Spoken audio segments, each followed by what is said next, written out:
Thanks for being here. Subscribe to Cheating Stories Best, so you don't miss new stories. There's in the first part of this story. Wait for the second part. There are few things that scare me, but she had me backing down before she even finished her speech. Like I said, this Molly just fell from the sky. I was doing my rounds at Atherton one day and was getting ready to leave when she walked past me, batted her eyelashes, and smiled widely. The next week it happened again. She walked, swaying her hips as if deliberately demonstrating herself. I didn't have to wait a third time. I turned and asked where her office was. She pointed in the direction, and I said, "Let's go." Damn it, if she didn't head there immediately, without question, without hesitation, just obey. I thought to myself that this could be something serious. We entered her office, and I closed the door. I had an almost menacing expression on my face because romance is not where you should start with such women. She was shaking all over, and I decided to see how far I could go. One thing I've learned over the years is that if a woman tells you no, then chances are it won't work out with her. You have to teach them that the only right answer is yes. I'm usually careful, starting slow and then picking up the pace, but not with her. She clearly wanted this. The next time Molly and I crossed paths, it was in the laboratory. I walked in and shouted something rude. She looked quite scared and said she wanted to set some rules. Didn't she understand the lesson? I asked why I should care about any rules at all. It was time to leave again. I was overcome with desire once more. Damn it, I had to find one of my regular girls and take my anger out on her again. These malicious sessions were starting to get me into trouble, but it was her fault. It's not my fault that she doesn't understand quickly enough. But I knew that if I tamed this engineer properly, the reward would be worth it, even if it meant losing a couple of regular girls. As they say, the third time's the charm. I had to take action, otherwise she might get scared. Well, I decided that she could please me. I entered her office and closed the door. I told her to meet me at the Holiday Inn. She almost went crazy with impatience. We met several times at a truck stop, and I needed to figure out the next step. I decided that she would have to pay. She knew she had to obey. Yes was the only acceptable answer. She said others were using the place, and it would be bad for her reputation if she was seen there. I would have made her do it anyway, but I couldn't afford to anger Atherton over some girl. I told her we would use Pines instead. She would pay, book the room, and I'd tell her when. She didn't like it very much, but she still said yes. Oh yeah, it just kept getting better. Well, that's when everything went wrong. I pulled up to a dingy motel, and she stood there, ready for anything. Then some idiot suddenly appears and says that he's her husband. I told him it didn't matter because she belonged to me. He began to object, but such things must be stopped immediately, or else he might soon declare that he's going to punch me in the face. I did what I could, hit him a couple of times. He fell and looked pathetic. I had to call 911. She was still just standing there. I showed her the black eye and told her that this idiot hit me first. She seemed to understand. I was arrested. They said I almost killed the guy. Damn it, I think I only hit him once. I have a good lawyer. Well, I say I have a good lawyer, but so far, he hasn't done anything. While I was awaiting trial, the lawyer told me not to communicate with her. I found out that her husband was angry and living with Molly, which is good for me. I received my $500 and planned to rent a room from Mr. Abbott. I called her and gently said, "Yes, I know it was a big mistake, but I could have ended up in prison. I missed you, and we need to meet just once. No nonsense, just meet." She said no. She said she remembered what I told her, that I could count on her. Damn, if she didn't keep her word. I thought, how did I get so lucky? She was the best of all. Then some idiot showed a video and said that my bruise was from my car. How do they even know such things? My lawyer did a good job of making it look like he was just guessing. I felt relieved. Then came another video, cell phone footage from afar, but you could still tell who was in it. I was completely screwed. It's not my fault. The damn woman of easy virtue decided to get in and lie. It's not on me. She testified, her helpless husband testified, and the video showed that everything was as he said. He didn't even make anything up. I ended up in trouble because she lied. I'll get her. I told my lawyer that Molly wanted me to kill him during the fight. She just stood there. She didn't even ask me to stop, but she didn't look like someone who wanted to kill her husband. I told the lawyer that he had a great reputation. He must portray her as the organizer of this whole affair. He tried to warn me that I was taking a risk. I scared him and forced him to go to the prosecutor. It's my skin in the game. He'll do what I say, or I'll punch him in the face. It was her plan. She lied, and I became the victim. The lawyer returned and said that the prosecutor was interested. Interested? What the hell does that mean? He wants to punish Mrs. Smith. She lied, and he wants her. I asked what would happen to me if I testify about a conspiracy to harm Mr. Smith. He said I'd serve 10 years. I looked at him like he was crazy. Worst case scenario, what do I get for simple assault? He said probably 3 to 5 years. I asked, why should I get involved in this conspiracy? He said, you made me suggest this. Don't blame me. He seemed to be letting me know that dancing time was over. I was angry. It's not my fault because Molly lied. My opportunity to get out with minimal punishment is gone, and my cool lawyer let me down too. Why is he even listening to me? They gave me until Monday to make a decision. Greg Atherton called me on Saturday and said he wanted to talk to me. We chose a place where we would not be seen and sat down to discuss the matter. He said he would pay me $100,000 a year if I went to prison and gave the correct evidence against her. I wanted more money and less time. He said she also wanted me to live somewhere else after leaving. She was afraid of what I would do to her. Well, she was right about that. I told him I wanted $200,000 a year and $500,000 for moving. In 5 years, I would earn $1 to $2 million. We made a deal. Aeon had to be very careful. Bribing a witness could put him next to me. We agreed on how payments would be made. I called my lawyer and told him I screwed up. Molly babbled something during night, but she never seriously asked me to harm her husband. He tried to tell me that I couldn't change my testimony. I convinced him that when faced with prison, I had lost my head. His job is to get me out of this. My lawyer went to the prosecutor on Monday and said that I had lost my head. The guy threatened me, but I couldn't hear anything on the video, so I looked bad. The threat made me hit him. Then this woman, who wasn't right in her head, gave evidence that seemed to be in my favor. She said all sorts of stupid things during intimate, but I didn't want to say that she asked me to kill him. In the end, they agreed on 5 to 7 years. Most likely, I'll get an A, but I'll have to testify to what she said.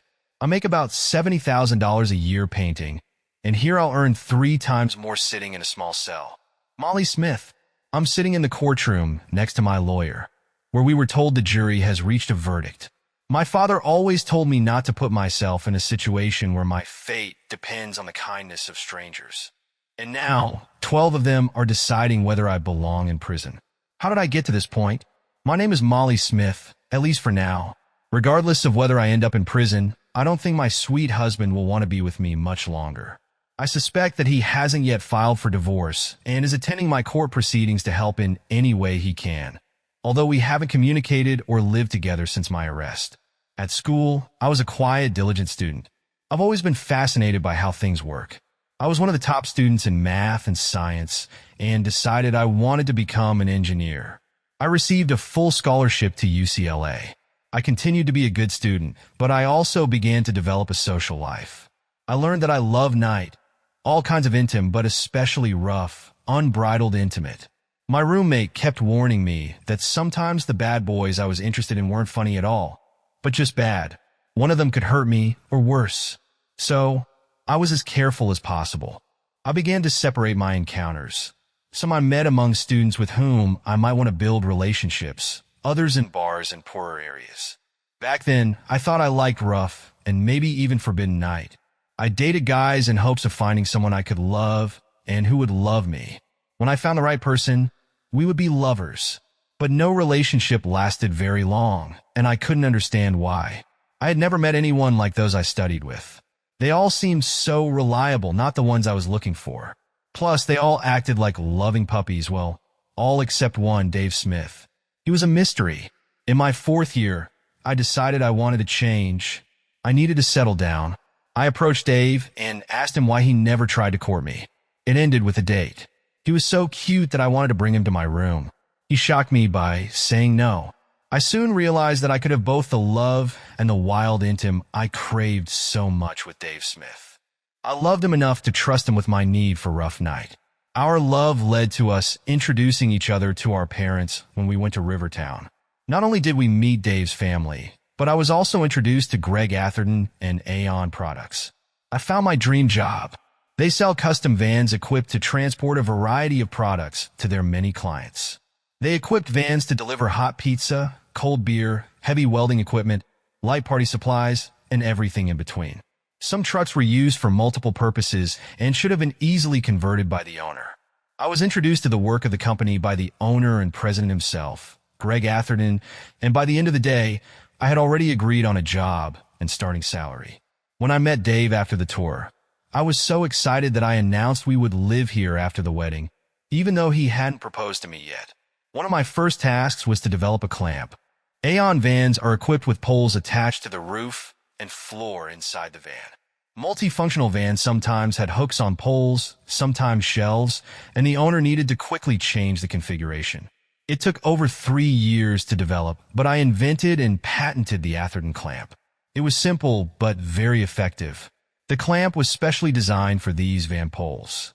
It was equipped with a spring with a trigger, like a bear trap, which snapped the clamp shut. The spring was not strong enough to injure anyone if it accidentally slammed on them. What kept the clamp in the closed position was the slight twist as it closed, which locked it in place. But by simply turning it in the opposite direction, it could easily be opened. I worked for a long time to perfect the clamp. I made a couple of prototypes, and they worked perfectly. The clamps were closed and fixed on a 1-inch pole, and a stainless steel ring was attached to the outside of the clamp. Many of our standard products were attached to these rings. The clamps allowed for endless configuration options within the van. The van could be equipped to carry large, heavy items and then easily be converted into shelves for hundreds of small, light items in just a few minutes. Our customers were able to quickly customize their vans to suit each customer's individual needs. Then came my big moment.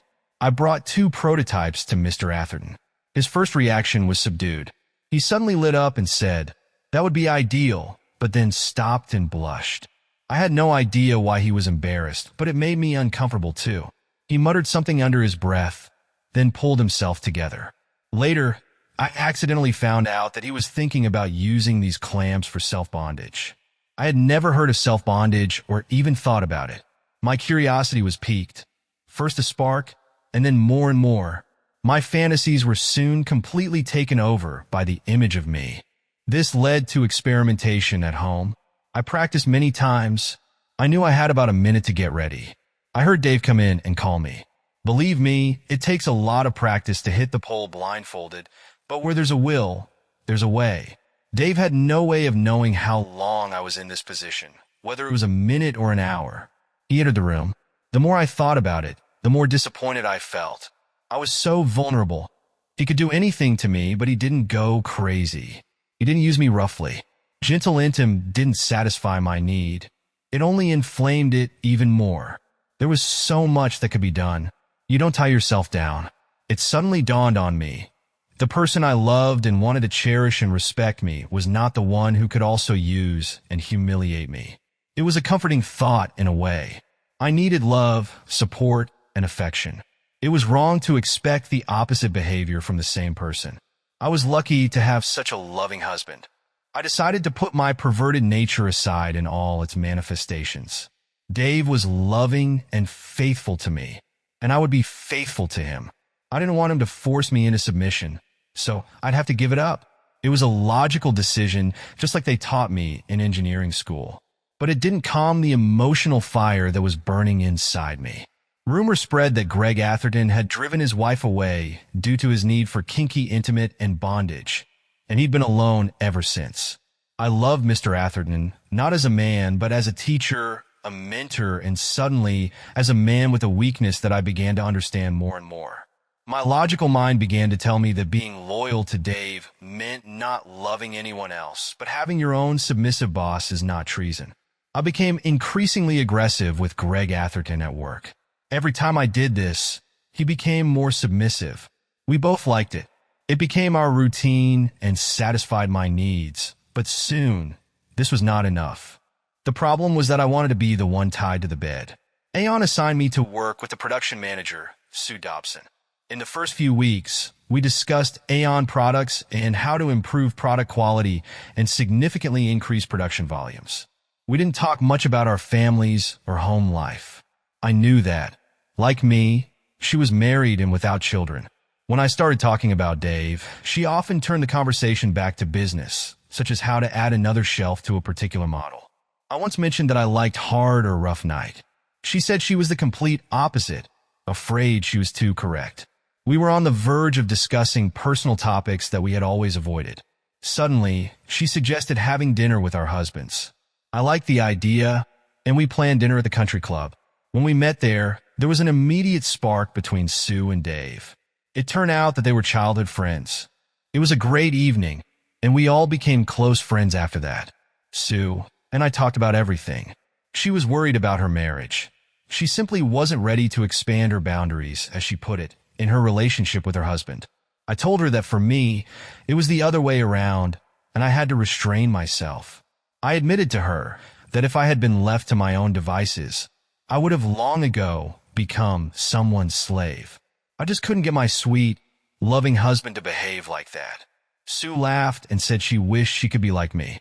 Then her face became serious, and she warned me to stay away from Ray Harrison, our paint supplier. He was passionate about dominating married women. He even tried to approach her several times. I assured her that I would be careful, but another seed was planted, and it began to grow quickly. I had nothing to do with the paint. Greg Atherton handled the initial specifications, and the purchasing department maintained the required inventory. I saw Ray a few times, and he was handsome, tall, muscular, with a stern look and, of course, irresistible. This grew into a real obsession. I was simply drawn to his reputation for pushing women's boundaries. I decided that I had to seduce him. I went to my favorite lingerie store and bought a seductive set: bra, panties, and garter belt. Everything was made of black lace, translucent material. I wanted him to be impressed. He always came to the offices on Tuesday mornings. Sometimes I met him, but most often I didn't. We had already seen each other, but I was not ready. Now I was in full combat readiness. I walked past him and said hi. He looked at me, and I don't know what it was, but it was like he saw right through me. He told me to go to his office and wait at the door. That's what I did. He came in, walked past me, and closed the door. If I had even an ounce of common sense, this would have been the end of it. But now, I was fixated on meeting his demands. This was the beginning of my end. After he left, I found his business card in my papers and called him. He didn't answer. I left a message explaining that this was all a bit rough for me and that I would like to find some middle ground that would work for both of us. He didn't call back. On Thursday, I saw him again in the engineering laboratory. I was there alone when he came in. Surprisingly, I turned Dave down that weekend. He asked what was wrong, and I said I just didn't feel well. I never used that excuse before, so he probably believed me. I was so nervous and so excited for that Tuesday that I thought I was going to explode. He came to my office around 11 a.m. and said we were going to lunch. I just nodded. We got in his car and drove to the Holiday Inn. One day, he wanted to have an in with me in my office, but I had meetings all day, so he was already waiting for me outside. He said we would go to the Pines Motel the next day at 1 p.m. He wouldn't pay for a room for someone like me, so I had to get a room. I simply nodded. Sue came in and didn't say anything. I was afraid she heard something, but maybe she didn't. The next day, I sneaked out of the office, went into the motel, and noticed that the security camera wasn't working or something was wrong with it. It jerked and only looked at numbers 8 to 12. I asked the manager to give me number 5. I paid in cash. I hoped the humiliation would begin after we were inside. I drove to number 5 and quickly parked. Ray immediately drove up to number 6. Then, seemingly out of nowhere, Dave appeared. Never in my life had I experienced such a feeling. They exchanged a few words, and Ray hit Dave hard. My insanity had just seriously hurt my husband. I was so ashamed that I just stood there. Ray walked away, gave himself a black eye, took my phone, called 911, and told me to report the fight. When I hung up, he said that if I ever wanted him again, I would have to say that Dave hit him first. As always, I simply nodded. When the ambulance arrived, I shook off my numbness. The police wanted to question me, but I firmly said that I would go to the hospital with my husband. While the police were interviewing Ray, the last time I saw him was when I got into Dave's ambulance. He was completely unconscious. I felt sick. I don't know why I didn't do anything. I saw what was happening and knew that my life was over. I just let it happen. I hoped that I could do something to save my marriage because I love Dave so much. After being discharged from the hospital, Dave stayed with his parents. He was very angry with me. He eventually returned home, but stayed in the guest room. Several times, I secretly made my way to him to make love. We avoided the topic of Ray. Shortly before the trial, he spoke to me and told me to tell the truth. It felt strange when he said this, as if he was warning me, and I knew it. For some reason, the prosecutor was the first to call me in for questioning. He asked me a couple of questions before getting to the main point. What did I see? I said my husband hit Ray, and Ray hit back. Ray had a smug look on his face, and then I looked at Dave. He was staring straight ahead, making no sound or movement, only tears running down his cheeks. The strangest question was the prosecutor's last one. He asked what I would say if the motel had security cameras. I took it as an opportunity because I knew the cameras weren't working, so I asked with hope in my voice, "Are they working?" The prosecutor simply answered, "No, there are no cameras," with a smile full of confidence, and sat down in his seat. Ray's lawyer said he would postpone cross-examination until the defense began making its case. The judge granted his request. I was waiting for Dave. I wanted to explain to him why I did what I did, but he didn't want to talk. Instead, he simply walked away. I knew Dave was the next witness. He testified that he was hit on the sly. I was not present at the next days of the trial, but they turned out to be a disaster. Greg Atherton called me. He said I needed to come up with a strategy. I was able to attend Ray's final day of trial. The defense lawyer immediately stood up and addressed the judge. "Your Honor, the defense and the prosecution have reached an agreement," Defense Attorney Williams said. "What kind of agreement is this?" the judge asked. "The defendant will change his plea to guilty to one charge of simple assault. He agrees to be punished with imprisonment for a term of 5 to 7 years. "Does the prosecution agree?" the judge asked. "Yes, Your Honor," the prosecutor replied. "Then it is decreed," the judge said. I was desperate. It wasn't said out loud, but part of the deal was that Ray would testify against me, claiming that I had set this all up. Luckily, Greg and I had already begun to develop our plan. I met with Dave one last time before my own legal case began. I suppressed my regrets and told him what I needed. We had almost $50,000 saved up for a house, and I needed all of that money to pay legal fees. Without hesitation, he said the money was mine. With this generous gesture, I could not allow myself to cry. I'd been set up, and I was going to have to reveal more than I ever wanted to get out of this. "You lied to me and said you didn't see anything," Dave said. "And then I realized you couldn't sell this lie. Instead of telling the truth, you decided, why don't I lie in such a way as to justify my beating? Isn't that enough?" "No, Dave, I'm sorry, but there's something else. Ray is such a bad guy. He was like catnip to me. I'm embarrassed to admit it, but he and I once met at the Holiday Inn. He was rough with me, and damn, I loved it. I agreed to a second meeting. He made me pay for the room, and when you showed up, he beat you up so badly. He told me right then that if I didn't tell you that you started the fight to keep him out of jail, he'd make sure you found out. It wasn't the first time. I was scared. I knew I would lose you if I admitted that this was our second meeting. I had to lie and hope I could get you back. Well, if you remember, I begged you to tell the truth, or you'd end up exactly where you are now. You used to love playing the bad girl with me. I regretted that you stopped. Looks like you regret it now, too. But you must understand that there is no turning back. I'm so sorry for everything. I will miss you more than you can imagine. The hardest part was yet to come." He stood up and wished me luck as if I were a stranger. He took me by the shoulders, kissed me on the cheek, and without saying a word, without a smile, he turned and left. This was the end of us. And, oh God, it was so cold. When the second video came out, I was done. It was obvious that Ray would now change his story. Me, in my humble stupidity, found myself in plain sight, all alone. Moreover, from the way he treated me, it became clear that I would be made a scapegoat. Greg wanted me to meet him at his house. It was private, and no one would see me. When I entered, he was wearing a collar. It was somehow difficult to see him as a strategic genius. I asked him to get dressed. The polite request made it clear that now was not the time for games. "You may be a wimp, but he has an amazing mind. He said it was quite possible they would claim I was the brains behind this whole conspiracy. I squealed. How can I be to blame? Well, you're in an affair with him, and in earnest. You do favors for him, and he does something else to you. You decide it's time to stop everything. You make an appointment with him at a cheap motel and rent a room. You tell Dave you'll be there. You tell your lover that Dave is a cruel person and will hurt him. This is all not true, Molly. He made you lie for him. The prosecutor realized this. He called you first so that when you lied, he could catch you too. He's already after you, and Ray has a motive to feed him a lead. You'll be sent to prison forever. I started crying uncontrollably. Not necessarily, Greg said. Ray's motive isn't set in stone, but it doesn't matter. That's what I want you to do.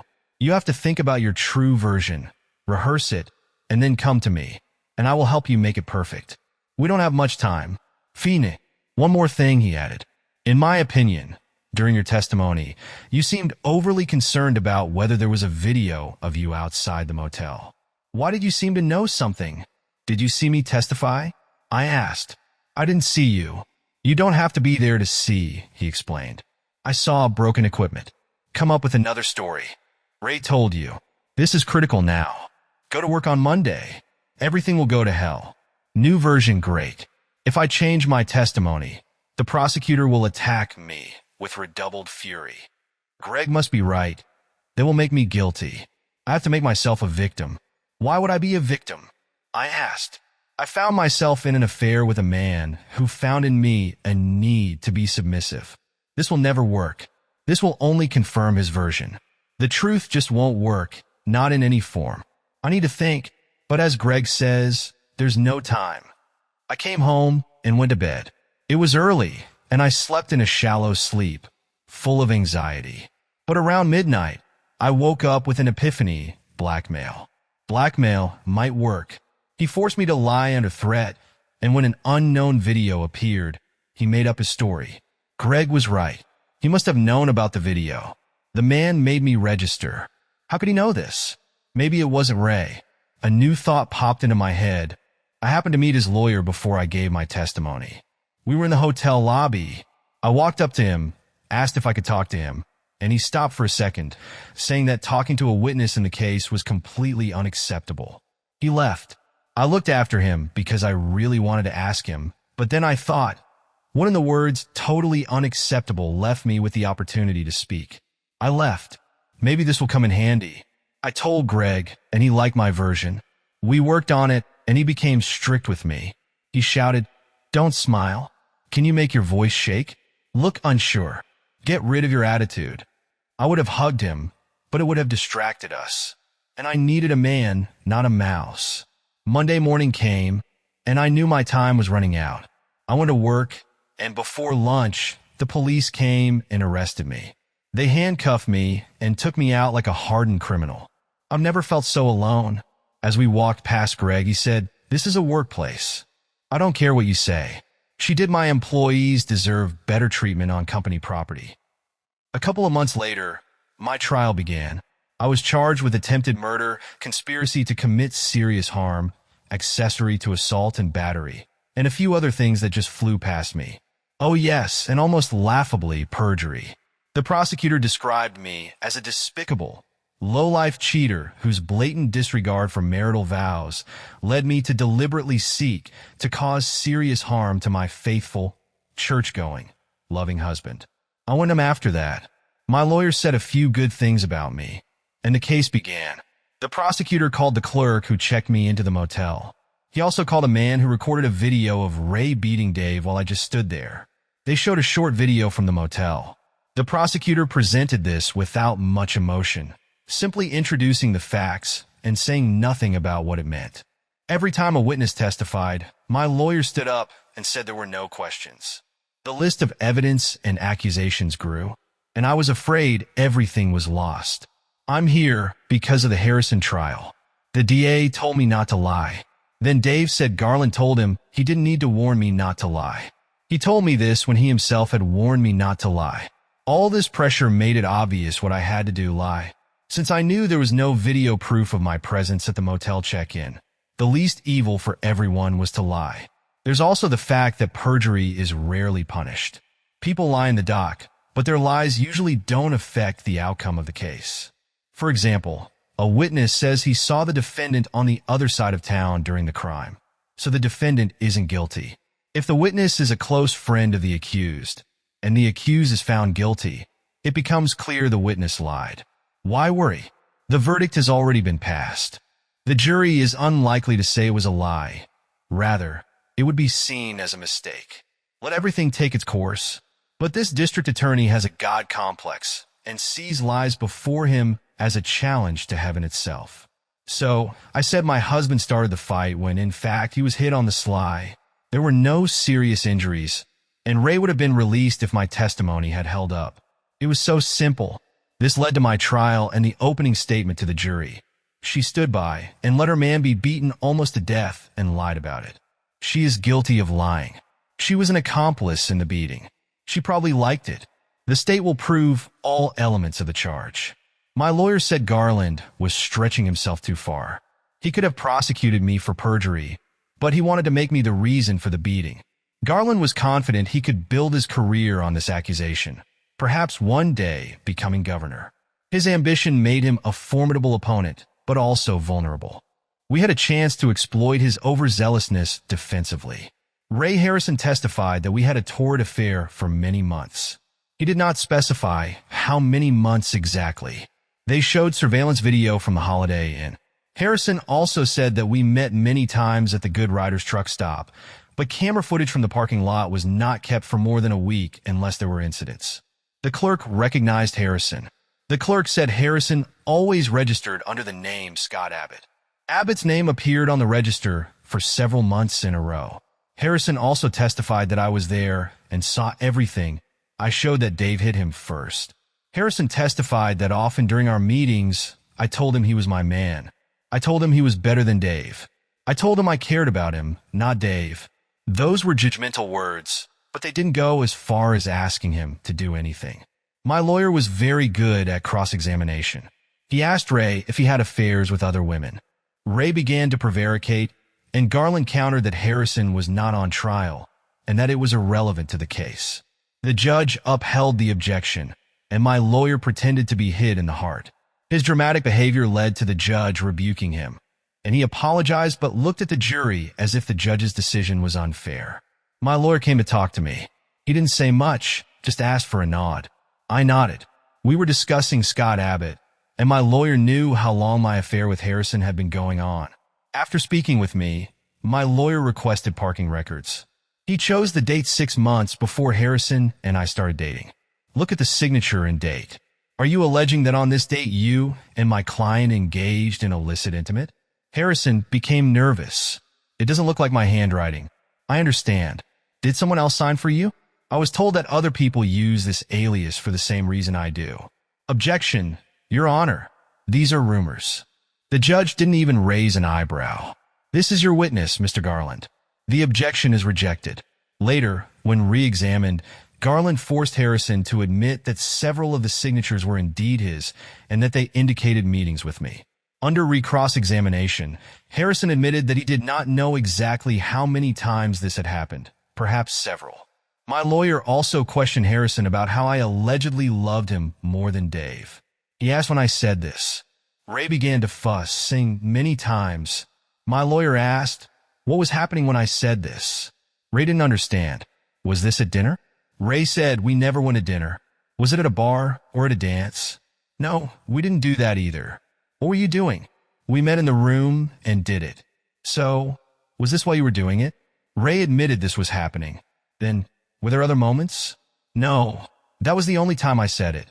My lawyer asked if I started saying things like that, or if he pushed me to do so. Harrison lowered his head and said he was teasing me. He turned me on and then forced me to say these words. He added that I liked it and said I was prone to weird things. Then came a series of questions about whether I wanted to be exposed. Ray said I was paranoid about losing Dave and took every precaution. He was asked if I ever wanted Dave to get hurt, and he replied no. My lawyer sat down. Garland was angry during the re-examination. He reminded Ray that he had testified under oath that I said I wanted him, not Dave. What did I say? That Dave was in the way? Harrison confirmed that I really said all this. Garland smiled and sat down. My lawyer stood up again and asked when I said all these things. Harrison confirmed that this happened when he bombarded me with questions during our sessions. My lawyer asked if Ray felt he could force me to say anything during our meetings. Ray smiled smugly and said, of course. Harrison was released from questioning. The rest of Garland's case consisted of transcripts of my sworn testimony, the phone video that proved I was lying, and the Holiday Inn video. There were also registration records from the Good Ryder truck stop, which included numerous Scott Abbott signatures.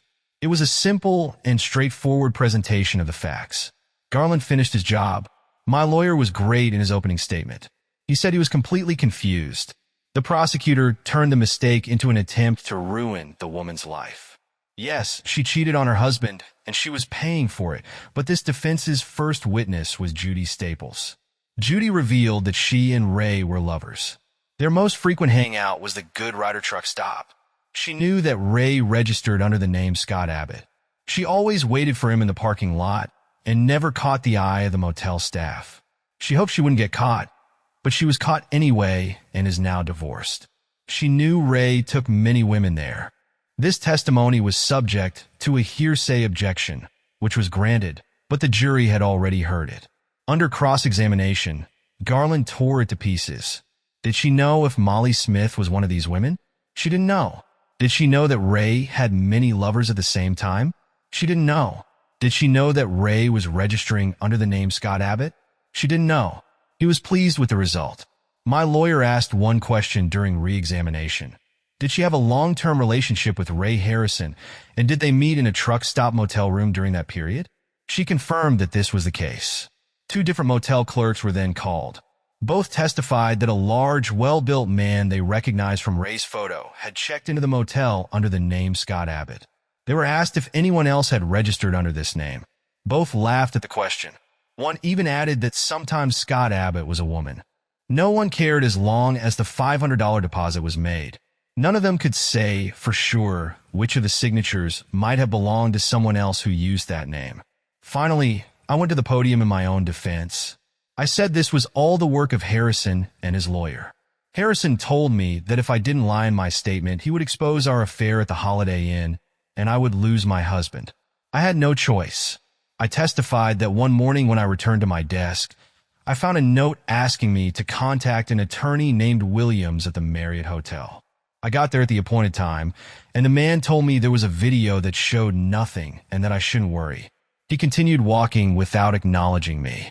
I didn't understand what he meant, but the next day when the prosecutor asked me, "What if there is a video?" I suddenly realized that I could handle this. I was in a no-win situation, and the only way to save my marriage was to say Dave started the fight, and then, when it was all over, tell Dave that I was forced to testify like this in order to free Ray. I was going to tell him that I almost cheated on him, and that Dave saved me. I hoped that the fact that he didn't know about the time Ray and I met at the Holiday Inn and his love for me would help save our marriage. I burst into tears when I came to my senses. I testified that when the second video came out, it showed Ray severely beating Dave, and everyone saw it. Ray and this shady lawyer hatched a plot to reduce Ray's sentence. The deal was concluded, and I was thrown to the wolves. My lawyer asked me how I could stand and watch what was happening and still give such testimony.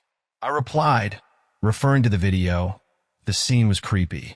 I stood motionless, no matter what, as if frozen. I barely moved until Ray handed me the phone. I told him I had never experienced anything like this. I got involved in this affair and was so afraid that I would be exposed that when it happened, I was simply numb. It was like nothing I had ever experienced. I didn't know what to do and just froze. When I was asked to confirm that Dave hit first, to be honest, I just didn't know. I paused and tried to look as scared and confused as possible, as if I were completely uncertain. Garland was merciless on cross-examination. He mocked me, saying it was the biggest lie he'd ever heard in the dock. He was objected to. He said I lied to get here. One more objection, and the judge told him to ask questions rather than make judgments. Then Garland looked at me coldly and said, "Let's talk about your perjury in this testimony." There was another objection from my lawyer and an indifferent look on my part. You see, a big part of what Greg and I worked on was making sure I felt confident in giving my testimony. Since most of it was, in fact, lies, I could not appear confused or admit it. Otherwise, I would have ended up as someone's girl in prison, which I thought wasn't the worst possible outcome. Garland said I testified that I met Ray once at a Holiday Inn. Greg and I decided that I would have to confess to this episode because they had CCTV footage, and the way I walked in with Ray left no doubt as to why we were there. I confirmed that we actually met there. He said that I claimed this was the only time I met Ray. I agreed to be fair, knowing this was the only time they could prove. Meetings in my office were just between us, and truck stop meetings didn't exist at all. Well, we had a plan in case someone saw me there. I knew they hadn't seen us together. I met him in the room and left before him. If someone testified that they saw me there, I would admit that I was with Greg. He was ready to do this for me. It would have terrible consequences for both of us, but it would make me look like just a random woman of easy virtue walking around, and it would be unlikely that I was plotting with one of my clients to harm my husband. This was a backup plan that Greg and I hoped we wouldn't have to use. Fortunately, this did not happen. Garland recalled that Harrison claimed we met at the truck stop many times. I remember glancing briefly at the jury. They didn't like that question. In the end, Harrison admitted that it had only happened a few times. Ray Harrison and I never met in that parking lot for any reason, ever. He started trying to confuse me. Who was lying, Harrison or me? I have no idea why Mr. Harrison gave such testimony. All I can say is that Ray Harrison and I were never in that place for any reason. He started asking me questions about the conspiracy. These questions were easy, and my answers were sincere. I didn't want Dave to get hurt. I hurt him just by being there. I hurt him by going to the Holiday Inn. I hurt him without trying to stop the beating. I hurt him when I relayed what I was told while I was in a stupor. That Dave struck first. Maybe Garland was so hell-bent on accusing me of conspiracy that he didn't even bother to look into my first lie, that Dave had struck first. He was more interested in my conversations with Ray. I blushed when I said that Ray and I had never had a serious conversation. He made me admit that I said I wanted Ray, not Dave. Greg and I worked really hard on this. I straightened up, turned to the jury, and said, I wish I could remember everything I said while humiliating myself. Honestly, I can't. I know he made me say things like that he was great and my husband wasn't. But he never asked, and I never said that we wanted to hurt Dave. They had a video to my shame. I did nothing to stop her, and I didn't do anything to start it. The last set of questions concerned my statement that a member of the bar approached me and told me that I should not be afraid of the video. I confirmed that this is true. He said it was unheard of, that it would be illegal, highly unethical, and such a lawyer would be disbarred. I replied that I didn't know the laws, but that's exactly what they told me. I sat straight, did not tremble under his questions, and did not look away when answering them. He was excited, and I was calm. The next defense witness was the truck stop manager. He was asked if he knew Scott Abbott, and he chuckled. As his employees testified, people encountered in the parking lot often registered as Scott Abbott. He said guests are required to pay for the room and leave a $500 cash deposit. After they left the room, they went to the motel diner and waited for the room to be checked. If there was no damage, they got their $1,350 back and went home happily. The manager was asked if he had ever seen me in this parking lot. He replied no. He also said that we had offered an $11,000 reward to any of his employees who could identify me based on the photograph. None of them were able to pick my photo from the set of 10 we provided them with. I wondered, while he was testifying, why he did it and how much it cost Greg to get that testimony. My defense also presented a video from the Marriott Hotel lobby in which Harrison's lawyer and I accidentally crossed paths. I said something briefly, then he spoke a little longer. We walked past each other, and I looked back with a curious expression on my face. The video matched my testimony that the lawyer said not to worry about the motel video. The video had no sound and was filmed from above, so it was clear that there was a conversation going on, but it was impossible to understand what exactly was said. Harrison's lawyer was called for rebuttal. He stated that we just happened to pass each other.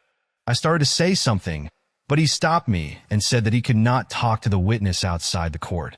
He said that he is an ethical lawyer and such statements could damage his reputation, which he does not intend to tolerate. My lawyer did not cross-examine him. My lawyer was brilliant in his closing argument. He said that everyone agreed on one thing. I showed that Dave hit Harrison first, and it turned out to be untrue. I admitted my confusion and regretted it. It was also quite understandable that because of one mistake and a misguided attempt to hide it, I could accept someone else's story as the truth. I was involved in an affair with another man and wanted to lie to save my marriage. I hoped I could hide my mistake. Then my lawyer moved on to the other participants in the events. Harrison, defending himself against criminal charges, forced me to lie, and when that didn't work, he fabricated a story about a conspiracy to harm my husband. He admitted in the doc that he made me say certain things when I was excited and that he enjoyed teasing me. These statements mean nothing. Harrison has proven himself to be a liar. His lies were serious. My white lies didn't matter much. The prosecutors fell for Harrison's lies. The prosecutor tried to charge me with attempted murder. The jury saw me during the attack, paralyzed with fear. People like that are not involved in conspiracies to kill or inflict bodily harm. The prosecutors made a huge mistake by believing Harrison, and the jury should have been smarter. Finally, the attorney turned to the videos from the Pines Motel and the Marriott Hotel. The Pines Motel video could have been very dangerous for me, and when I was asked about it, I really wanted to see it. Why would I be so worried? A plausible explanation is that someone told me the video didn't show anything. I testified that Harrison's lawyer said so, and there was video evidence that we actually spoke. What other explanation could there be? He concluded his speech by recalling that in a criminal case, guilt must be proven beyond a reasonable doubt. I admitted that I had cheated on my husband and sincerely repented for it. I admitted that I was trying to say that Harrison hit first to save my marriage from the fallout of my infidelity. Harrison was rightly found guilty, and my lies didn't matter. As for the plot to harm my husband, that was ridiculous. I tried to save my marriage, and in fact, my husband attended all the court hearings and did not file for divorce. What does this say about his confidence in my guilt? The prosecutor's office believed the convict's lies, and you, the jury, should be smarter. And they were. I was completely acquitted, even for perjury, which I admitted to. I was not convicted. I hung up and informed Greg Aon of my excuse. I said I was going to see him.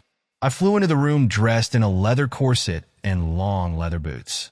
You pathetic worm, I'll take my anger out on you. I needed to please my boss while figuring out how to rebuild my broken life. Sue Dobson, I'm sure Dave is going to propose to me. It's time for the truth. But what is the truth? Maybe that's the wrong question. What is the truth? Well, he thinks we're both recovering from spouses who cheated on us. Our relationship was comfortable in conditions where both spouses cheated. This is true, but not really. Where to start? It would be logical to start with Dave, but I think it's better to start with my father. I went into it. I love to build, to create something. As a child, my dad and I spent a lot of time in his workshop or went hunting or fishing. Mom was always unhappy. I was the only child in the family, a girl, but my father's daughter. This seemed terribly unfair to my mother. Dad was the head of manufacturing at Aon Products. He initially worked in a factory owned by an automobile parts supplier. Atherton bought the factory about 25 years ago. Most of the executives remained with the parent company. Dad and a few others decided to stay because they didn't want to leave Riverton. As a senior production specialist, he became a young factory manager and eventually head of the production department at both plants. Although Dad was the senior manager, he was the youngest among all the production managers. The oldest one was going to retire about a month after I graduated from high school. Dad really wanted me to take his position. In his opinion, this would put me in an advantageous position to take his job when he retired.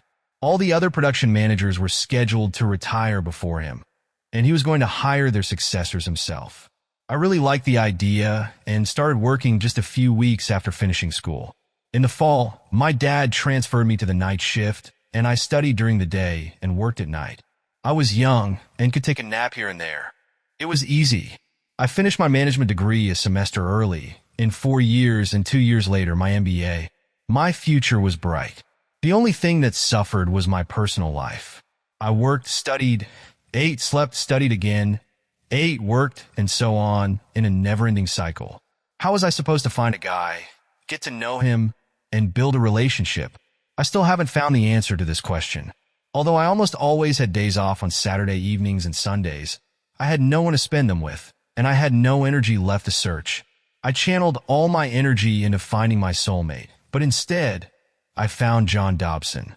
Although he is still technically my husband, he only plays a small role in my truth. As I was finishing up my MBA, I heard that Molly Smith had started working in the engineering department. I can't explain why, but I didn't want to date her. She worked during the day, and I studied during the day, so we didn't have a chance to meet. The first year after I finished my studies, my dad assigned me to work in a factory. I fell in love with the production process. It required expensive equipment, and therefore most of our products were purchased initially. But as Atherton grew, capital became available to purchase new equipment, and we gradually began to control the production of all our products. I became the first to control the use of these new technologies, which strengthened my position in the company. Everything happened suddenly. My dad retired and asked what I wanted. I said our products were becoming too complex to manufacture, and I needed to work with Molly Smith to simplify their designs. He simply smiled and said, "And so it will be." I told him that this should only happen after he left. I wanted to get to know Molly first. I was shocked by the news that she was married to my younger friend. He laughed and said, "You have more of your mother in you than you think." I asked him if he could still guarantee that I would take his position and be able to work with Molly. He laughed. Dad told me all about Greg Atherton. He was dedicated to his work and had a gift for finding the right people for the right job. Greg had a knack for sales, concluding large contracts with companies one after another. But Greg had and still has a huge problem. He married a socialite, and they have 2 daughters. They live separately, and Greg rarely sees his children. As it turned out, he was a subordinate by nature and wanted his debutante wife to make him her subordinate. Dad stammered in embarrassment as he told me about it. I almost laughed, but I knew it wouldn't help him, so I let him finish. Dad and Greg were as close as Greg could be. He trusted Dad, and Dad could influence him. Dad said Greg would know that I knew everything he knew, and that would help me too. Dad said several people, including Dave's family, knew about Greg's tendencies and that he and Dad were friends in a way. This partly alienated my parents from the country club, but Dad's dedication to work and Mom's efforts at church left them little time for other things, so the lack of popularity didn't really bother them. Dad retired, and I was appointed as his successor. A month after he left, Greg called me into his office. When I arrived, Molly was with him, and he introduced us. He told her that I was now in charge of production and that he thought Molly could help me by making our products easier to produce. Greg considered this the most important engineering project for the company at that time. We immediately got to work. I said earlier that I didn't know why I didn't want to meet Molly Smith. This isn't entirely true. When I found out that Dave was returning to Riverton, now married, I realized that I had always loved him. No matter how much time we spent together as children, except for one moment, I never had any feelings for him. The only exception was one weekend when my parents were out of town. I was 16 and slightly obsessed with boys, but my parents trusted me. I promised that I wouldn't go on a date, have a party, or invite boys over. I really intended to keep this promise. I was sunbathing when Dave arrived. He just wanted to spend time together. We were talking, and he was also going to sunbathe. He took off his shirt, and for the first time, I looked at him as a guy and not as my younger friend. I told him to leave. I saw that it hurt him. I remember it was a strange feeling. I was too young to explain or understand my emotions, so I just kicked him out. After that, we moved away from each other. Hunting, fishing, and the like were no longer a top priority. Now the priority was the boys I met. I dated a lot. Looking back, I thought I had outgrown my friendship with my younger brother. I was a year older, and he couldn't even drive yet. Our friendship seemed like an anachronism. Dave was back in town, married and in love. I, on the other hand, was ready to enjoy my job and tolerate my marriage. My husband, John, is the complete opposite of me. He is cool, sophisticated, confident in social situations, lazy, and unfaithful. He literally swept me off my feet, and we soon got married. I was 24, he was 28. We met at a country club where he won his 3rd golf tournament in a row. I worked as a night supervisor in production, and John did various things. He was a tennis instructor for a couple of months out of the year and sometimes sold insurance. He was always looking for something to do, and surprisingly, he succeeded. As I soon realized, he worked just enough to maintain the standard of living he liked. John had a beautiful house on the country club grounds. I thought he had bought it, but it turns out he inherited it. Still, the house was beautiful, and we started housekeeping. In the first year, my bank account increased by at least 50% thanks to John's efforts. But then very gradually, my balances began to decline. I asked him about it, and he apologized. He said he was going through a dry period. He often disappeared during work hours and in the evenings, and I hoped that he was trying. Over time, my relationship with my husband became normal for both of us. John cheated on me more than he did business. He was much better at cheating than at serious business endeavors. He was very careful, and except for the occasional trace of lipstick on his clothes or a strange scent of perfume, I didn't say anything, and neither did he. We were happy in our own way. Now here's what worries me. I tell myself that I was ready to be a friend to Dave and Molly, a great production supervisor, and a contented wife. I wouldn't do anything to win the heart of my childhood friend, but my actions say otherwise. I can give you a rational explanation for every action I take, but when I look at the results, although they are gratifying, I'm not sure it was fair. This is what happened. Molly designed a clamp for our vans. She showed it to Greg, and he looked confused and started making excuses, although he didn't understand why. Molly said it made her feel awkward. As soon as Molly and I finished talking, I went to Greg and casually asked why Molly was so excited. He told me about her clamp, and added that he almost said it would be good for self-restraint. He asked me not to say anything because he was ashamed. I assured him that I wouldn't tell. What I meant was that I wouldn't let him know when I warned her. I told her that Greg is a natural submissive and she needed to be careful. Although she said that she would be careful, I could see from her burning neck and even her ears that my revelation turned her on. One morning, Molly and I got into an argument. She designed the shelf with ridiculously tight tolerances. Relaxing those tolerances would not affect productivity, but would significantly reduce rework and waste. She didn't want to give in. I suggested we discuss this with Greg. She smiled strangely and agreed. I thought I had an advantage.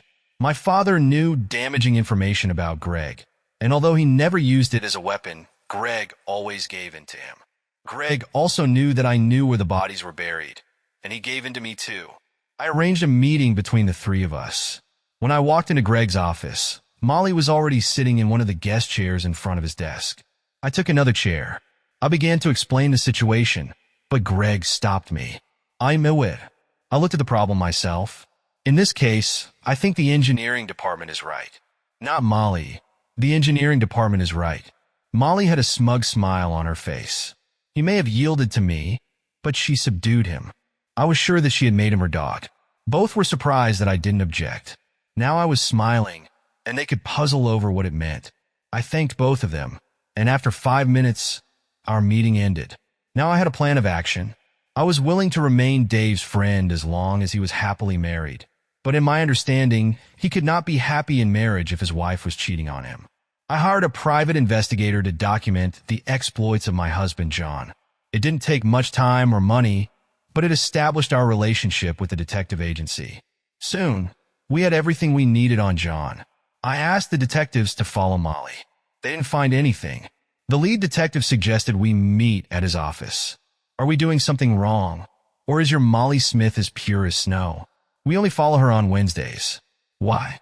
This is the only time she and her lover can meet. Hello? I have been assuming this all along, but I think you know who it is. Is this strictly confidential? Certainly.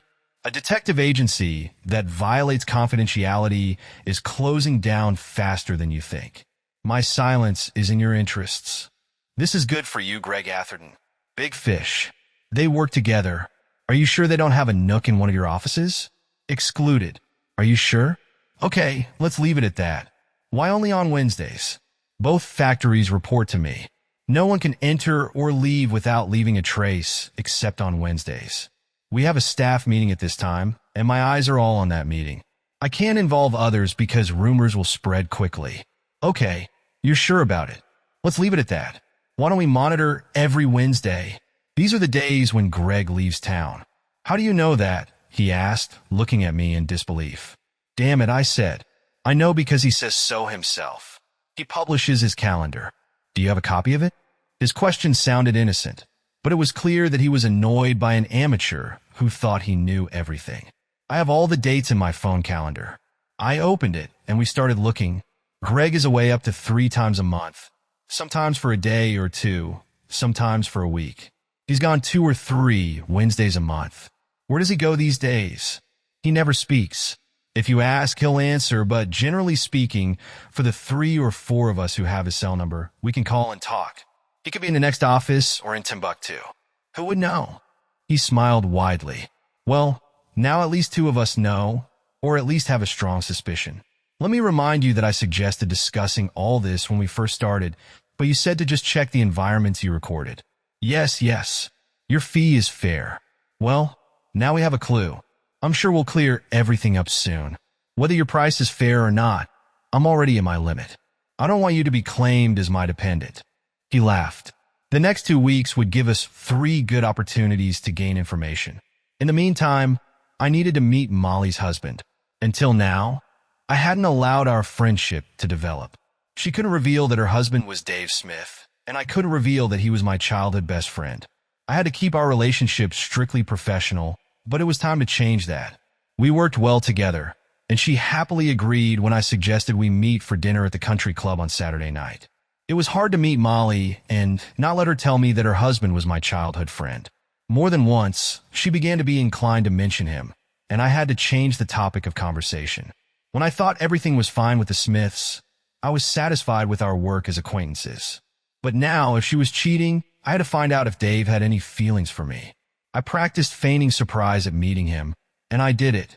There was a moment when Dave looked puzzled by how I could work with Molly Smith and never wonder who her husband was, but he left it without comment. I received mixed news from our meeting.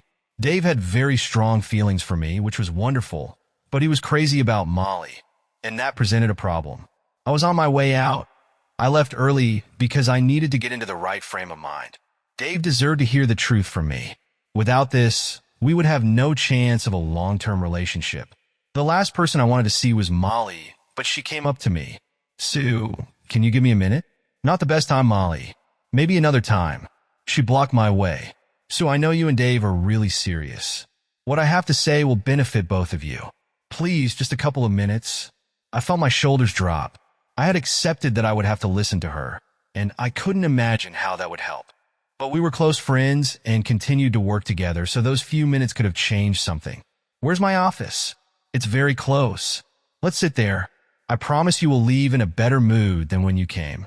We sat down in her office, and she closed the door. Molly began the conversation. I admit I never thought about you when I helped Dave, but now I understand that it was the right thing for both you and him. Molly, really, I don't need your stream of words.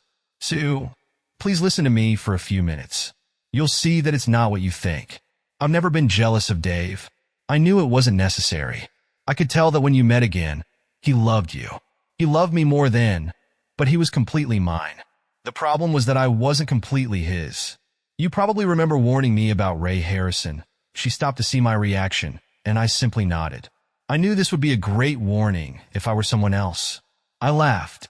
Are you saying that I pushed you towards him when I warned you? I played it off. This is exactly why I feel guilty. I knew I was pushing her towards him. She slept with Ray, and we talked enough for me to know that she would be caught in Harrison's web.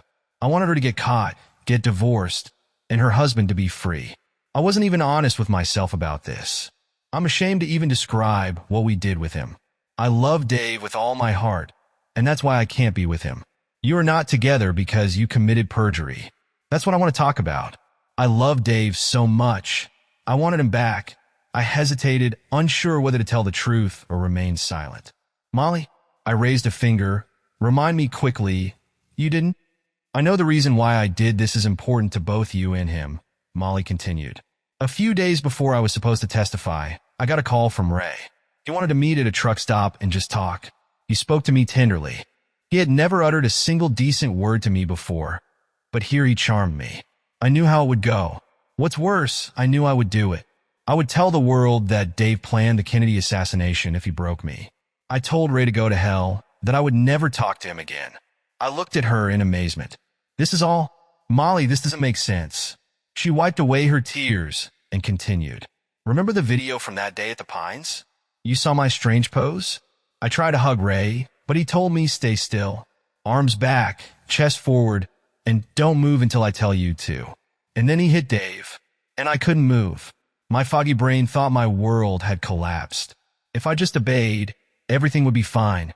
I stared at her as if she was saying something unimaginable. You can't believe this. She laughed.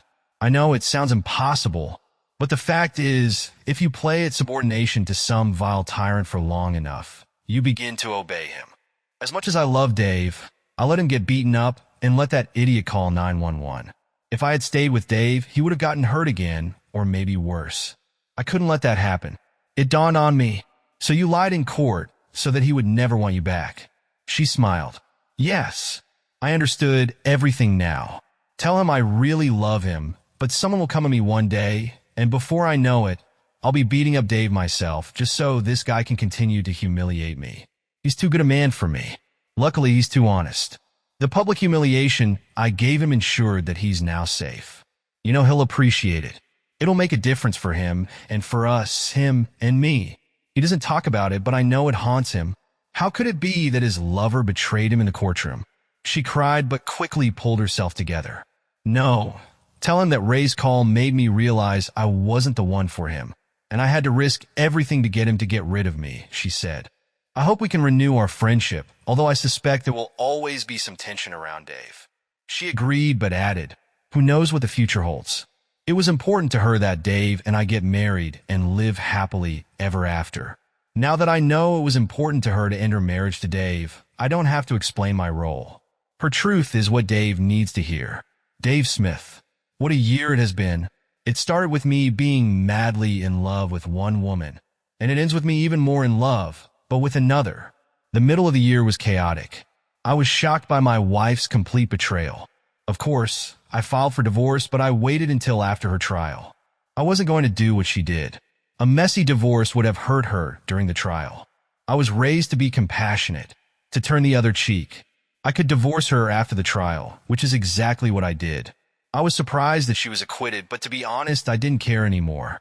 She remained in the past and no longer mattered. I filed for divorce as soon as I could, and my lawyer said that according to the agreement, she was relieved to accept the divorce papers.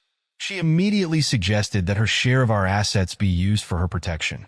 She didn't want anything. A few months earlier, I had learned that Sue's husband had been caught cheating, and she was divorcing him. 2 days after I filed for divorce, Molly wrote back to her lawyer, and I called Sue that same day. We were two wounded souls who instantly became a romantic couple. We were both a little wary and cautious, but we were best friends who turned into lovers. The fact that we both made mistakes in not realizing that we were meant for each other made our romance different from what I imagined the usual fleeting relationships after divorce to be.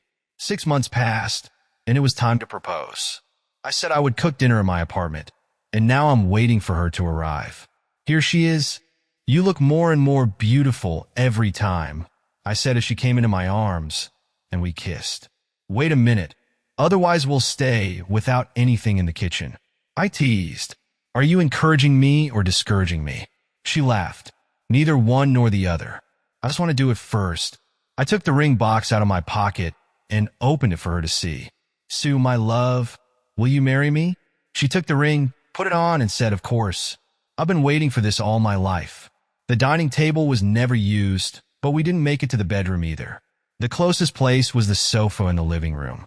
Sue is adventurous and laughs that she was once quite shy. She feels safe with me, and we enjoy exploring each other the way we once explored the river cliff as children. Well, maybe even a little more than we did then. We enjoyed each other then, followed by a delicious dinner, and began discussing our future. She said, Molly stopped me today. She wanted to tell you why she betrayed you at the trial. I don't really care about more Molly stories. She should take up writing fiction. Sue told me the whole story. It probably made me feel better, but not much. The simple truth was that her punishments were ahead, and my rewards were also ahead. If revenge means living well, then I have already taken my revenge.